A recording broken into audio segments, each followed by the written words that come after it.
Balancing physical and digital is around making sure we continue to push for inclusion. There are so many benefits from home working from an inclusion perspective, but equally there are hidden longer-term pitfalls. There's certainly a risk that those in office may be more exposed to senior leadership, more visible, and therefore more likely to be involved in stretch projects and growth opportunities, which can then create inequity within your business. Hello and welcome to Masters of Comms, the podcast for transformative communication techniques straight from the pros. In this episode, we will speak with an architect of extraordinary employee experiences who will share his blueprint for success in both the real and virtual realms. Today, we will unravel how to effectively communicate in both digital and physical environments and bridge the engagement gap from virtual chats to water cooler conversations. I'm Lamar Williams, host of Masters of Comms, as well as head of partnerships at Sociable. And today I'm accompanied by our guest from DAZN, Paul Bennun, Senior Vice President of Employee Experience. Hello, Paul, and welcome to Masters of Comms. Hi, Lamar. Thanks for having me on today. Thanks for being here. Paul, would you mind taking a minute to introduce yourself to our listeners? Yeah, of course, absolutely. I'm a senior HR practitioner at DAZN. My role is focused very much on the employee experience. As such, I am responsible for a number of different HR centers of excellence. I look after things like learning and development, performance, EI, well-being, internal comms, all the kind of elements which go together to drive a great employee experience within a business. My background is a little less traditional than normal for a senior HR role. I come from a internal comms background, and I think that provides me a really good understanding of people, how they operate, and for building great employee experiences. And I actually don't know very much about DAZN. Can you tell me a little bit more about what they do? DAZN is a sports streaming service. We operate around the world. Predominantly, our major markets are in Europe, Germany, Italy, Spain. We have a major market in Japan. And then we also have emerging markets in the US, in Belgium, in Taiwan, in Portugal, in France. We're continuing to grow and to develop our proposition around the world. We have our own proprietary technology. We have a really big technology hub in Hyderabad in India, which is growing. We also have really impressive technology facilities in Israel, in Poland, in Leeds in the north of England. And like I say, we're continuing to grow. It's still a startup, which is strange for a business of 2,500 people, but we are sort of 7 years into our journey, still trying to keep that entrepreneurial spirit within the business, but also prove our business model works and really develop a great proposition for customers and sports bodies around the world. Fantastic. So let's jump right in. What I've been thinking about is the workplace seems to be continuously evolving. And since the adoption of hybrid working, it doesn't look like we're actually going to be returning back to the times pre-COVID, which has set a playing field where organizations must now really focus on employee experience. How would you define the employee experience at DAZN? Maybe could you address some of the challenges that you faced to balance the digital versus the physical employee experience? Thanks, Lamar. Yeah, I do share that viewpoint. Yes, definitely. But I think it's important to add a bit of a caveat to it. So when you say the landscape has changed, we're dealing with employees who sit outside of the traditional office environment.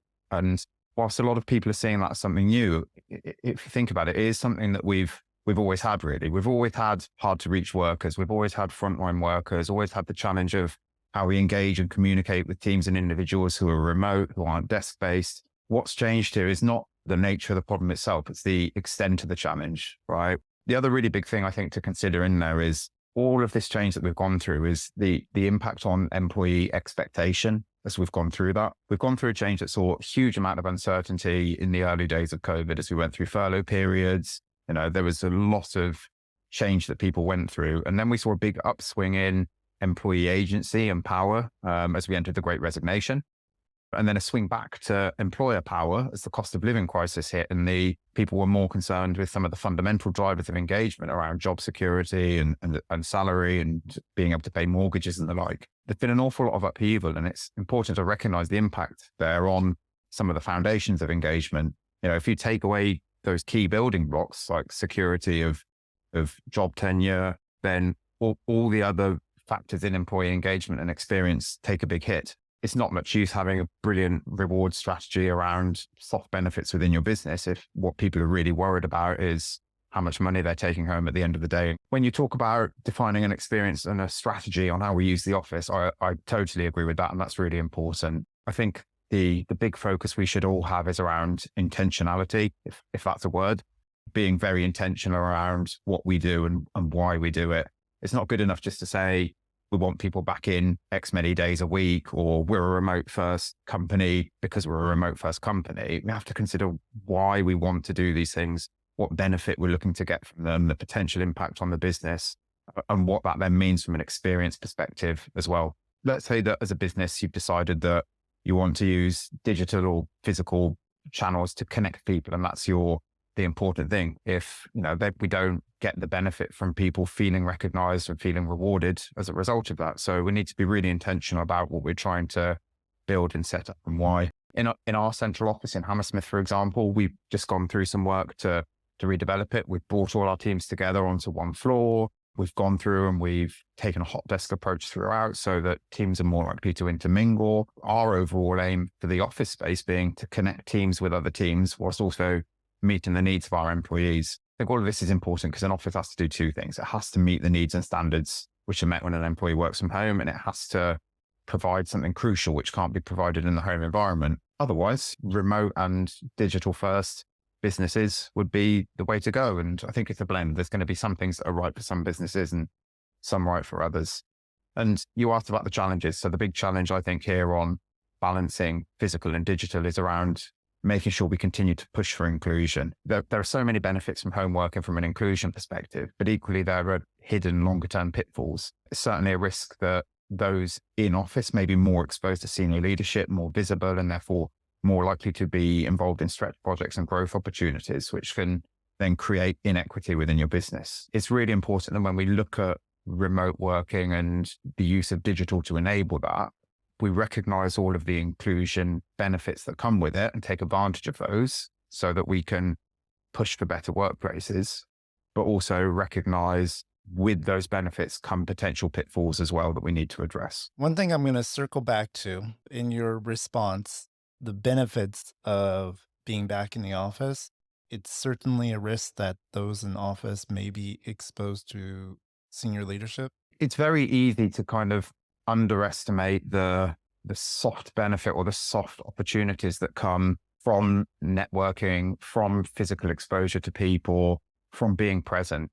When particularly if you're a more junior employee, for example, we need to make sure that we give everybody the opportunity to network, to have exposure to leadership, to learn from them in terms of behaviors, experiences, and skills, and that we're equitable in terms of giving people opportunity to step into stretch projects, to be selected for mentoring, to have those opportunities that might take people forward in their career. When we're in a singular environment, so if you dial back to where everybody was sort of 4 or 5 days in the office, it's much more easy to create that equity. Whereas when we have an environment where there are some people who are in the office, there are some people who are primarily remote, there are some people who have a blend, that comes with the chance of people not getting similar opportunities. And I think digital can play a role in this. There are tools which allow us to randomly pair people for coffee meetings, for example, or we can be intentional around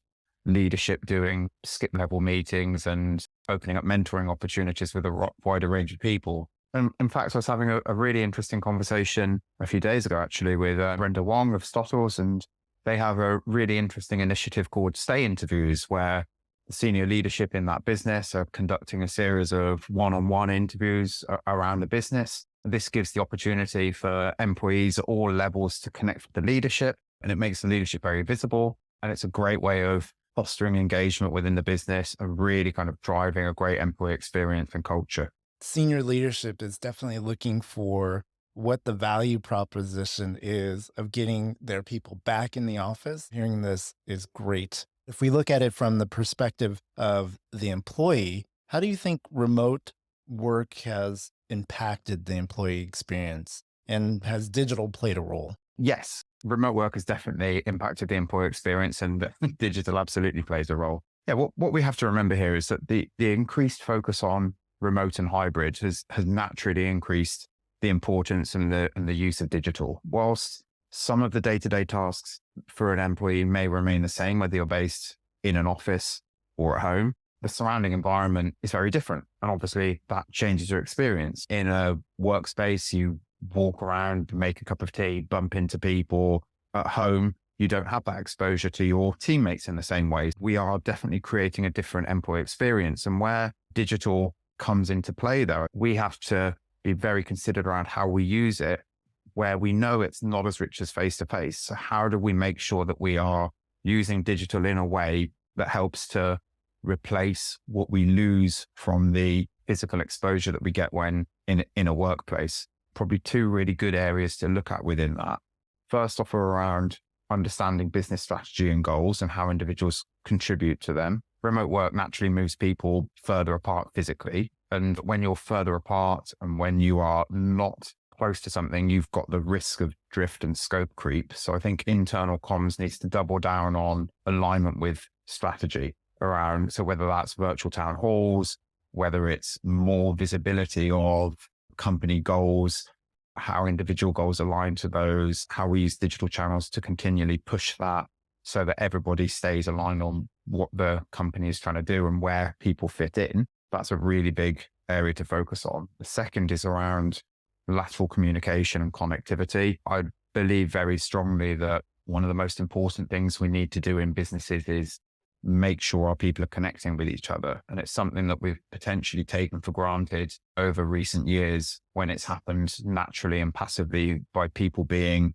face-to-face and just networking naturally. The risk over the coming years for companies who have a high proportion of people working remotely is that they're not intentional enough about how people are connecting with each other and they get increased silo working within their businesses. Internal comms focusing on how can we make it easy for people to connect with people, not just within their team, but importantly, outside of their team? How do we make sure people have those opportunities for random or serendipitous connections with people across the business? How can we help employees discover other employees? How can internal communications help to employees to continue to build and rebuild their networks within the workplace? Yeah, I think that's definitely necessary. And in such a framework, what role does digital play to support IC in the construction or reinforcement of the employee experience? I think it's a massive role as an enabler. I think if you take the employee lifecycle as a bit of an example, we all know the employee lifecycle is key in driving a great employee experience, and comms plays a big role in that throughout.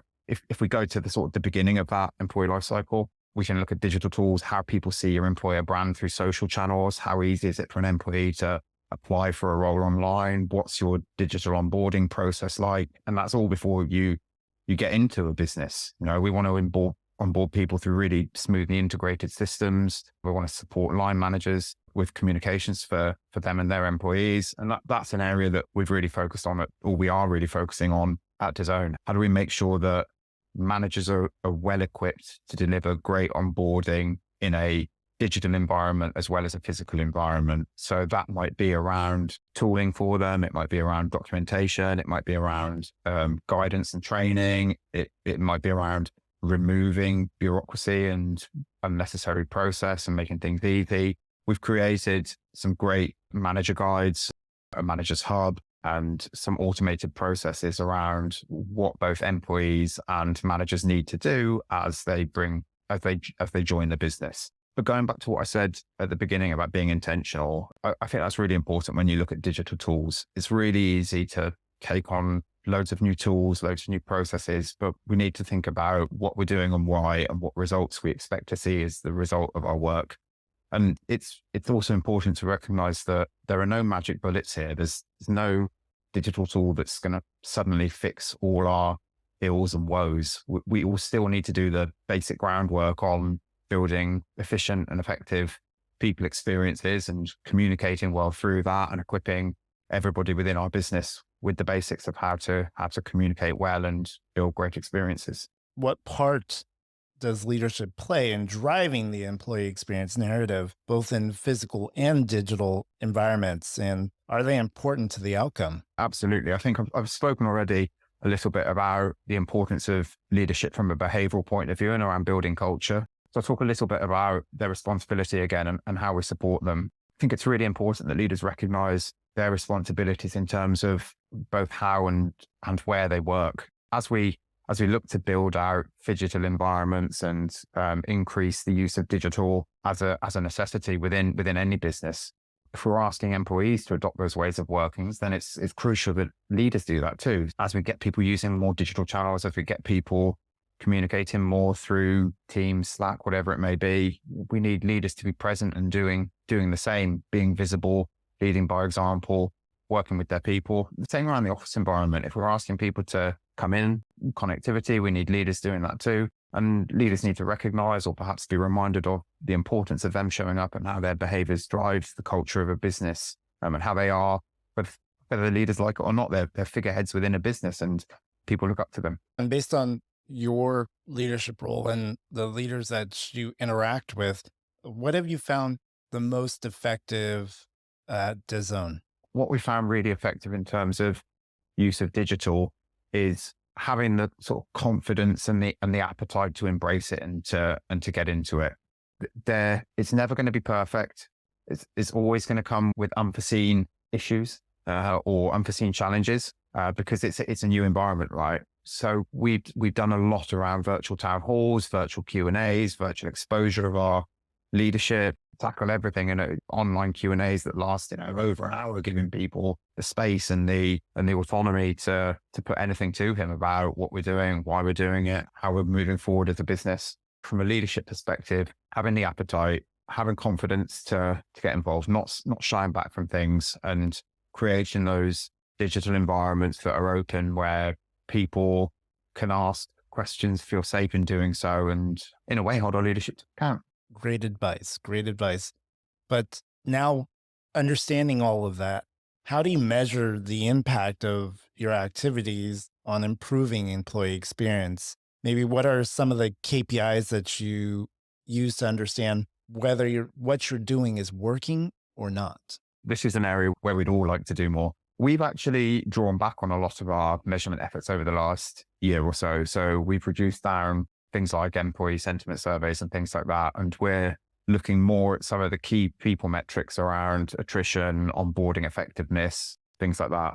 We're looking at how and where teams work at a macro level. And then we're using that information to inform how and where we make improvements to our office environments. And we will look over time to reintroduce some of the softer engagement style metrics. But right now our focus is on trying to link employee experience initiatives with things like individual performance, business results in each area, and then those harder people metrics that I've spoken about. That's great. Okay. And knowing all of this, would you have some key recommendations that could be used by our listeners who are struggling with a similar subject? Yeah. I'll continue on the measurement front here. It's important here to separate out general employee sentiment and business performance. Ultimately, whether we sit in internal communications as a function, whether internal comms is part of a broader HR team, whether we're HR focused, we are support functions and we're here to drive business success.